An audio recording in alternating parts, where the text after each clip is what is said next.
Hello friends, आज है साल का पहला व्रत चौथ।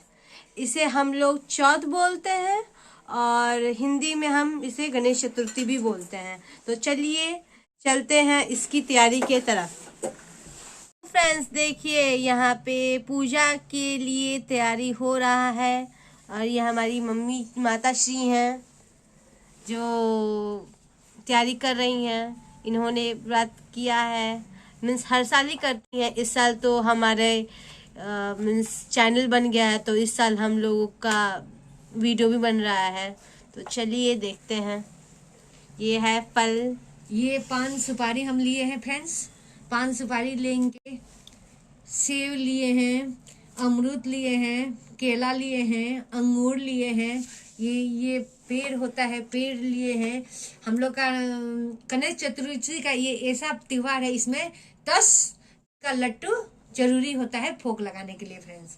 और ये प्रसादी के तौर पर हम पेड़ा भी ले लिए हैं फ्रेंड्स। ये हमारा फूल है, धूप है। अब हम पूजा करके आपको दिखाएंगे गणेश चतुर्थी। अब हम ये फूल फ्लावर है, हम गणेश भगवान जी की पूजा कर रहे हैं फ्रेंड्स। तो हम गणेश भगवान को ही ये अर्पण करेंगे फ्रेंड्स। ये हमारे गणेश भगवान जी हैं, अर्पण कर दिए। और इस तरह हम अपने पाल गोपाल जी को भी फूल चढ़ाएंगे, शंकर भगवान जी को चढ़ाएंगे फ्रेंड्स, राधे कृष्ण भगवान जी को भी चढ़ाएंगे, दुर्गा जी को भी फ्रेंड्स चढ़ाएंगे। हम सब भगवान को फूल अर्पण कर देंगे। भगवान रखे हैं भोग चढ़ाने के लिए। पाल गोपाल जी को हम एक लड्डू चढ़ा देंगे फ्रेंड्स। तिल का लड्डू ही चढ़ाएंगे फ्रेंड्स। आज तिल का लड्डू का बहुत ही मान्यता है फ्रेंड्स। भगवान के लिए जल अर्पण करें। ओम ओम जल अर्पण कर देंगे सब भगवानों के लिए। भगवान ओम नमः शिवाय, ओम नमः शिवाय, ओम गणपति। सबको भगवान हम जल अर्पण करती है फ्रेंड्स के लिए। हम फ्रेंड्स इसी से ही हम अर्घ लेंगे फ्रेंड्स। तो इसलिए हम इनको पान सुपारी चढ़ाती है फ्रेंड्स। अब हमको इनको धीरे धीरे सब प्रसाद चढ़ाएंगे फ्रेंड्स। आज तिल का लड्डू का भोग लगाती है, 4 ये पेड़ी का भोग लगाती है फ्रेंड्स। सेव का भी फ्रेंड्स हम भोग लगाती है।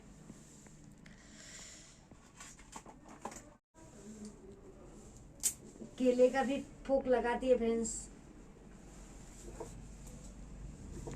धूपम समर्पयामि।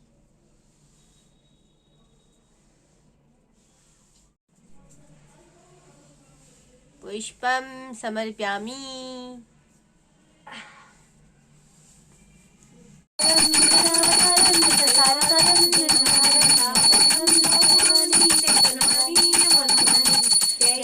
जय गणेश जय गणेश देवा, माता जगी पार्वती पिता महादेवा। एक दंत दयावंत चार भुजाधारी, माथे पे सोए भूत की सवारी। अंधन को आँख दे तो कुर्यन को काया, पाथन को पुत्र दे तो निर्धन को माया। पान चढ़े फूल चढ़े और चढ़े मेवा, लड्डुअन को भोग लगे संत करे सेवा। हम सिद्ध करे श्री गणेश देवा, शिव का पति बुद्ध करे श्री गणेश देवा। कथा इसी किताब से पढ़ा जाता है। तो अब हम कथा स्टार्ट करते हैं। माघ गणेश चतुर्थी पर कथा पढ़ो।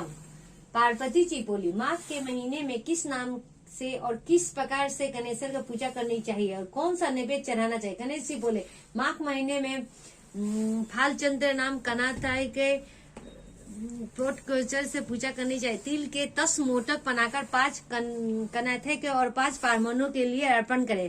ब्राह्मणों का देव 27 पूजा करें। यह शक्ति तसीना थे और 5 मोदक देते हुए 100 भक्ति विभक्त होकर 10 मोदक खावे। इस संबंध में राजा हरिचंद्र के इतिहास कहता है, सुनो। पहले समय में सत्यपाती पार्मन भक्त और हरिचंद्र प्रतापी राजा हुए। उनके शासन काल में न कहीं अथर्म सुनाई देता था, न कोई दुखी रहता था, न दरिद्र रहता था, न कोई रोगी रहता, न कोई अल्पायु रहा। उनके राज्य में ऋष शर्मा नामक एक तपस्वी ब्राह्मण रहता था। थोड़े ही समय में उसका एक पुत्र हुआ। वह ते योग से ऋष शर्मा में मर गया और पत्नी पुत्र की रक्षा करने लगी। भीख मांग कर लाती और किसी तरह पुत्रों को लालन पालन करती।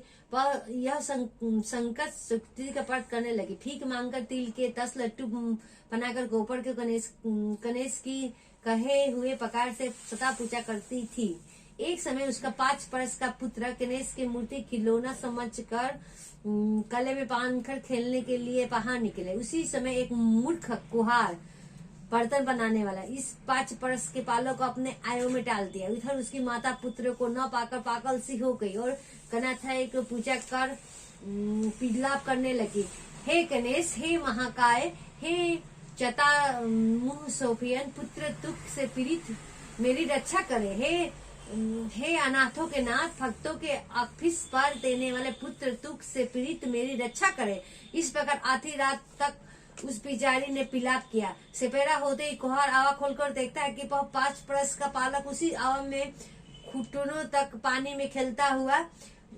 इस प्रकार देखते ही वह भय से मारे कांपने लगता है। इसके बाद जाकर राजा सामने जैसा उसके किया था वह सबको सुनाए। कुम्हार बोला, हे राजन, मैंने ऐसा अपराध किया है जिससे मैं व्यर्थ हूँ। हे राजन, राजकन्या के विवाह के लिए मुझे कुछ मिट्टी के बर्तन सिद्ध पका कर देने थे, पर कई बार आवा में आग लगाने पर पके नहीं। तब मैंने चातु टोना जानने वाले किसी कुनी से जाकर पूछा तो उसने चूड़ी बालक को पली देने के लिए कहा। तब बड़ी चिंता उत्पन्न हुई कि किसके बालक को अग्नि में डाल जाए। जिसके बालक की अग्नि में डालने को बहुत तुरंत बालक को तुरंत ही मुझको काट डालेगा। इस भाई से किसी विधवा का लड़के को बलि देने के लिए निश्चय किया और अपने भाइयों को ये समाचार कर कहा कि ऋषि शर्मा नामक का एक ब्राह्मण मर गया है। उसका लड़का 5 वर्ष का है। उसका विधवा माता भीख मांगकर अपना और उसका पुत्र का पालन करती है। यदि उसको पुत्र के बलिदान किया जाए तो ये करीब दुखिया कुछ ना कर सकेगी और मेरे सब बर्तन पक जाएंगे। फिर मैंने उस बालक को देखते हुए पकड़ कर आवे में डाल दिया और सुखपूर्वक रात को सोया। सवेरा होते ही आवा का बर्तन पके या नहीं सोचकर आवा खोला तो देखता हूँ कि जिस अवस्था में बालक को पहरा डाला था उसी अवस्था में उसका बाहर निफर देखकर मैं भयभीत हुआ और यही आया। इस प्रकार उसका वचन सुनकर राजा चकित हुआ और स्वयं आवा के पास जाकर खेलते हुए लड़के को देखकर अपने अमात्य से कहा, ये कैसी बात है? यह बालक किसका है? इसका निश्चय करो। इस आवा के भीतर घुटने तक कमल के शुभ की जल और पेतुनी समान रुपया कैसे प्राप्त हुए? इस तरीके के बालक को न ता है, न सुता है, न पिपासा है, न खड़ की तरफ निफराय होकर ये खेल रहा है। राजा के इतना कहने पर रोती कलपति ये पारमिनी भी आ पहुंची और बालक को देखकर उसे उठाकर छाती से लगाया, चुम्बन किया और रोती कलपती हुई राजा के आगे बैठ गई। और राजा हरिचंद्र से बोले, हे परमानी, अग्नि ने इस बालक को क्यों नहीं जलाया? क्यों तू कोई टोटका जानती है अथवा इस कोई उपक्रम तब किया है? पारमनी बोली, हे राजन, मैंने ना टोटका जानती, न थ्रम जानती, न मैंने तप किया, न योग किया, न कोई दान किया, न पिदान किया, न बलिदान किया। हे राजेंद्र, मैंने केवल सकस नाशक एकमात्र उत्तम व्रत किया है जिसके प्रभाव से मेरे बालक कुशल से है।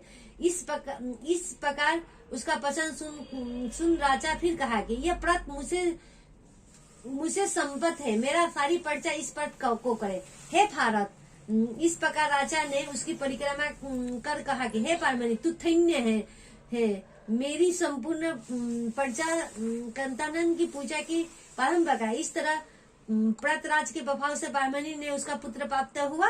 श्री कृष्ण जी ने कहा, हे चित्र, इसलिए ये व्रतों का उत्तम इस व्रत को करे। इस व्रत के प्रभाव से आपका अभिष्ट सिद्ध होता है। हे राजन, जो कोई समस्त सिद्ध कर देने वाला इस व्रत को करता है उसका गया हुआ राज्य, मित्र, पुत्र तथा पौत्र आदि समस्त सुख पुण्य प्राप्त किया जाता है। इति कथा समाप्त। अब हमारा पूजा समाप्त होगा, जब अर्घ ले लिया जाएगा तब समाप्त हो जाएगा। तब तक चांद के लिए वेट करते हैं। अब हम लोग चांद का इंतजार कर रहे हैं और चांद आ गए हैं।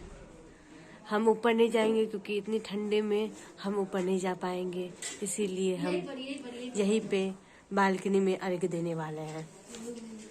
ये पानी जल दे दी।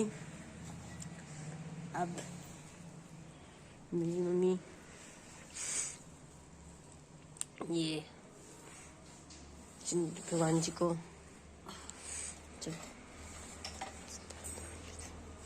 दिया दिखाती हूँ और पुष्प भी अर्पण कर दिया।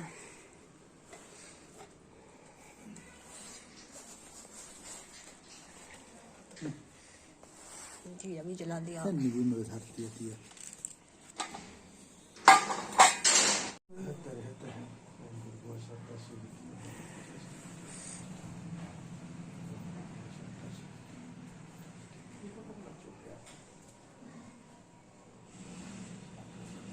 ये देखिए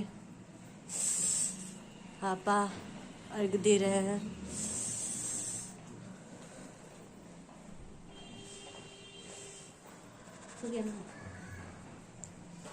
चलिए अब ये देखिए द वंडरफुल मोमेंट।